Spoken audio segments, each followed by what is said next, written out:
Greetings, I'm Solidus-Skully, and welcome back to Sonic X Shadow Generations with Planet Wisp. Banging tune of the day is Sonic Boom by Pastiche, I think it was the band name, but yeah, we got a decent look at the Planet Wisp in and of itself, which we didn't get much of a look at in Sonic Colors, really. It was mainly just Machinery Land, and if I sound a little bit less enthralled than usual, well, again, partially because it's fucking hot in Australia right now, and I sort of had the wind knocked out of me, and the other reason of which being is that, well, it's Planet Wisp, and it's also Sonic Colors, which, just to kind of get my thoughts out of the way now, I don't think it's a bad game, I just think it's kind of fucking boring and really just sort of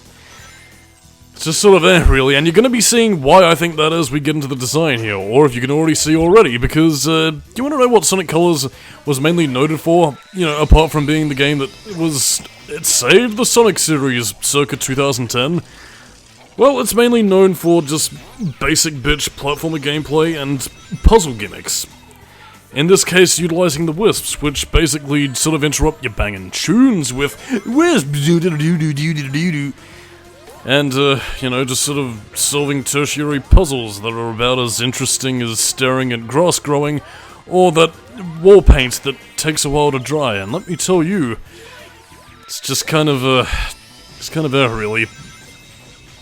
And, compared to Sonic Colors, though, you don't get to use that many Wisps, so if you were thinking that you were gonna get to use some of the more interesting ones in that game, sadly, no, you don't get to use the Laser Wisp, which would have made a lot more sense, because it's a little bit more action-packed, and you can choose your lines to, you know, sort of access additional areas, kind of similar to how the Doom Blast actually functioned in a, you know, the Shadow portion of Sonic X Shadow Generations, but alas no, all you really get here is just sort of, you get the Purple Wisp, because, fuck it, why not? It's the most boring and basic one. But yeah, I mean, apart from being the start of, well, I guess what a lot of people like to call the comedy era of Sonic, that's really all there is to the gameplay, really. It's serviceable. That's really all the era had going for it up until, well, Sonic Lost World sort of put the kibosh on that, and, you know, Boom and Forces were pretty much the final nail on the coffin in that case, so, yeah, a bit of a shame, really. Don't really have too much else to say, so I guess I might as well talk about my history with Sonic Colors in and of itself. It wasn't entirely negative, because, you know, back around about the time when I got into Sonic back in 2009, I mean, this was...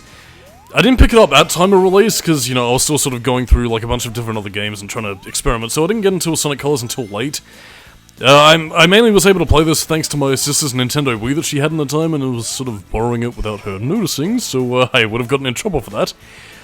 But, yeah, I mean, I rented the game out, I thought it was fun for what it was. Again, the weird thing was that I was so new to my reintroduction with Sonic, and I guess something of a honeymoon period where I didn't really have much of a formulated opinion about, well, the games I was really playing. I was just sort of playing through the games and enjoying them without really much caring consideration for what I was really, you know, playing through. How I wish I could experience that again, but Scully reviews and, you know, sharpening my critiquing skills has somewhat ruined me for that, so, yeah, turning my brain off when it comes to video games is, sadly no longer a thing for me, really. But, I mean, yeah, putting that aside, it wasn't really until, you know, much later and just sort of looking back at the game and, especially sort of replaying it via the, you know, the Sonic Colors Ultimate version, where I really sort of came to think, decent game, just kind of and some of the design kind of pisses me off, and yeah, and to me, really, what sort of gets my goat about Sonic Colors in terms of its design, really, is just the fact that it's incredibly sluggish. It's a lot of the platforming gameplay that it does have is pretty much everything you haven't really seen before, and I mean, I just don't think it balances speed and platforming really well. It sort of comes across a bit of an odd mishmash between where it treats speed more like a minigame, whereas it treats platforming more like the actual gameplay, which, again, isn't terrible, but it just sort of runs the gamut of, again, if you're just treating it like a basic platformer, then really, what is Sonic the Hedgehog's unique selling point? I mean, okay, yeah, you have cutscenes of speed and shiny things going about, but it doesn't really achieve much more apart from, well, just tertiary gameplay, really, so... Again, it doesn't necessarily make Colors a bad game, it just makes it a boring game, which, depending on your preference, is either, you know, an indictment of the game at least being decent enough to stand up on its gameplay alone, basic as it might be, or just nothing else really. Because, I mean, the only other thing Colors really has going for it is its comedy-esque lightheartedness story, which is just sort of nothing really, because, I mean, I don't find a lot of the jokes funny. Even as a kid, I don't think I would have found a lot of the jokes funny, and, yeah. I mean, and again, I guess to sort of touch upon, you know, a sort of critique that the media nerd tends to levy towards Sonic Frontiers, Colors was basically the original example of a game that's also being lauded and praised for being a game that isn't, you know, its polar opposite. So again, in the same way that Frontiers was praised for being a game that wasn't like Sonic Colors or, you know, Forces or Lost World or whatever, Sonic Colors was basically lauded for not being another Sonic 2006, Sonic Unleashed, or Shadow the Hedgehog mess that, yeah, it's kind of the unfortunate place in history, because I mean, I don't think, at least in recent years, Sonic Colors deserves the whole, oh no, it's a terrible game and nobody should like it anymore sort of reception that it has now, but, I mean, it's just sort of middle of the road, really. I mean, in terms of picking a Colors representative for a level, I probably would have picked, I mean, Planet Wisp, I mean, it starts out okay with the actual planetary level itself, it's just when it gets into the more puzzle segment, let's pay homage to Sonic Colors with its Wisp power-ups and slow-paced gameplay, Sugar Me Do, that it really sort of begins to turn me a little bit sour. I mean, if I had more stuff like this, you know, where you're actually exploring the Wisp planet in and of itself and, you know, maybe seeing a little bit more about the Wisp's homeworld, that could have been cool and interesting, but instead, you only really just get a bit of grassland like this and then it's back to the factory setting, which is just sort of to be perfectly honest. I don't know, but I mean, in terms of Colors levels, in terms of the ones you immediately think of, I don't know. I mean, Tropical Resort, maybe? Starlight Carnival? Even Asteroid Coaster, which would have been my fucking pick for the game. I don't know, I feel like they would have sort of replicated what Colors was trying to go for with the, you know, Funhouse theme park aesthetic, you know, with the whole idea of like, oh yeah, sick as hell, dude! Riding the roller coasters, jumping on the teacups, and doing whatever, really.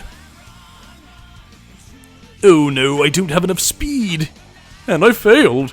And Sonic will fall into the fucking Ribena down below and turn into a zombie within the hour. Or Dark Eco. It looks more like Ribena to me. Do they even sell Ribena anymore? I haven't seen it around in a bit, and it's kind of weird because my dad and my sister used to be all about this stuff, but I don't know. Guess they've moved on from delicious drinks long since past. In any case, though, banging tune of the day is, well, Night of the Wind from Sonic and the Black Knight.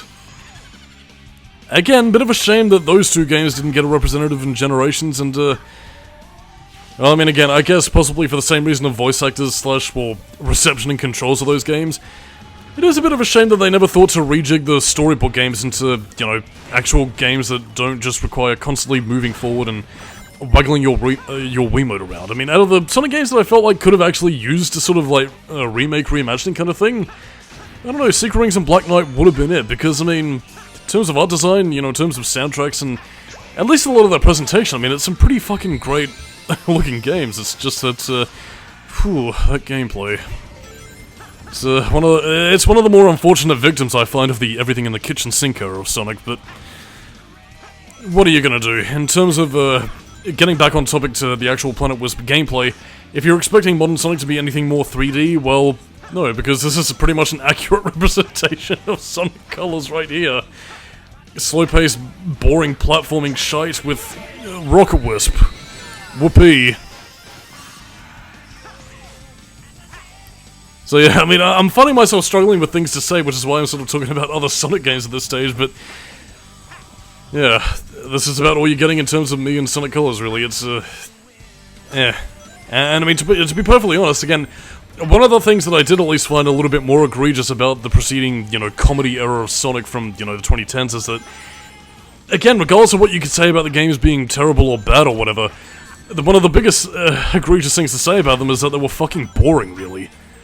Like, I mean, again, I could rant and rave about stuff like, you know, Lost World or Forces or whatever, but I mean, the salient point is that, again, in terms of overall games in and of themselves, the most you're going to be talking about is lost potential, but apart from that, everything else that it actually does offer, even in terms of design, is just dull.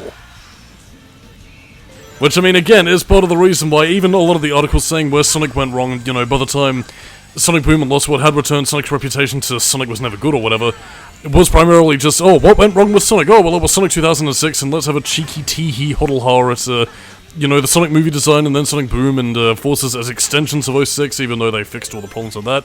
And it still was more comedy-based, and then, really. And here's another example of Sonic Colors 3D sections. Running segments in a very boring linear hallway, and, you know, you remember that I mentioned a couple of parts ago, that website that allowed you to sort of explore the overworld of games. Yeah, there was actually a lot of cool detail in Sonic Colors art design. Never got to fucking see. And now that I bring it up, one of the biggest examples of that was actually Aquarium Park, that had a really cool Japanese-themed, you know, sort of aquarium level. Again, did have a few underwater elements, which utilized the Jewel Wisp, but, yeah. You never got to see any of that in detail. There was a lot of buildings and, you know, Japanese-themed areas down below.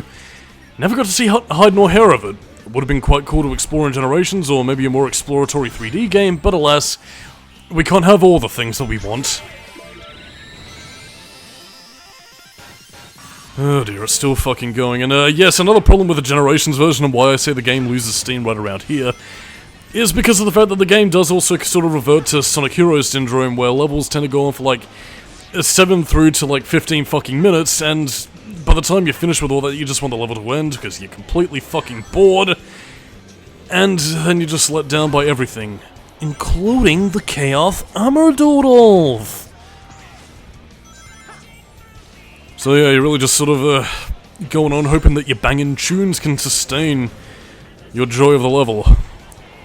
Well, I mean, you can destroy working egg pawns doing a thing, really. I mean, I guess to kind of go into Sonic Colors in terms of plots, the whole thing with the Wisp is that it was basically an insert alien race is captured here, they give Sonic power-ups, and Sonic was trying to stop Eggman's interstellar amusement park. And that's it, really. I mean, bear in mind, this was very much the... Well, I mean, Sonic Freeriders technically started that with, you know, introducing new voice actors and the characters' personalities being a little bit more annoying, but... Yeah, Colors was very much the first main series game that sort of tried to simplify the whole story to make it more palatable towards newcomers, or people who said, oh, why couldn't it be like the Adventures of Sonic the Hedgehog cartoon, which was wacky slapstick, but... And trying to replicate that whole sort of thing. So yeah. They don't really bring up the whole, like, Wisp, like, being an enslaved alien race, or trying to do anything with that sort of duality, so, yeah.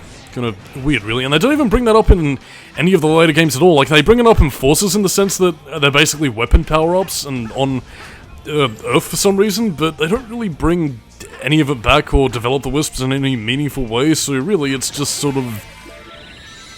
really. I mean, they do technically do a little bit more in the 3DS version that did have a separate plot from the... Well, what you would have been seeing with, you know, Colors on the Wii. But I think that was more something to do with the Mother Wisp being enslaved, and then they do something else with that, and fuck it, I don't really remember, because it wasn't really all that interesting to begin with, so...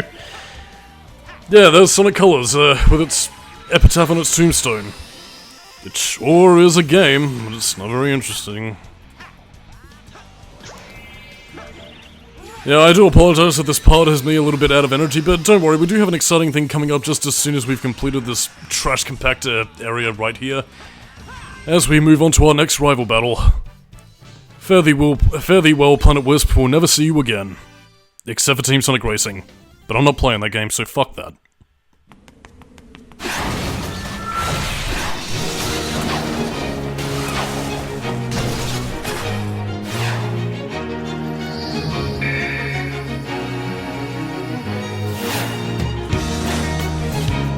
And so we have Silver the Hedgehog. Why he's a rival fight here, I don't really know.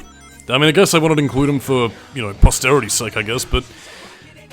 Yeah, in any case, so, yeah, much improved Silver boss battle, both from Sonic 06 especially. And, yeah, not really too much to say, it's just a pretty fun boss fight. I am including his world as part of the boss theme here, because what you would have otherwise gotten was a remix of the rival battle fights from 06 in and of itself, was just kind of boring. But yeah, it does Silver a lot more justice and utilizes the character's abilities pretty well.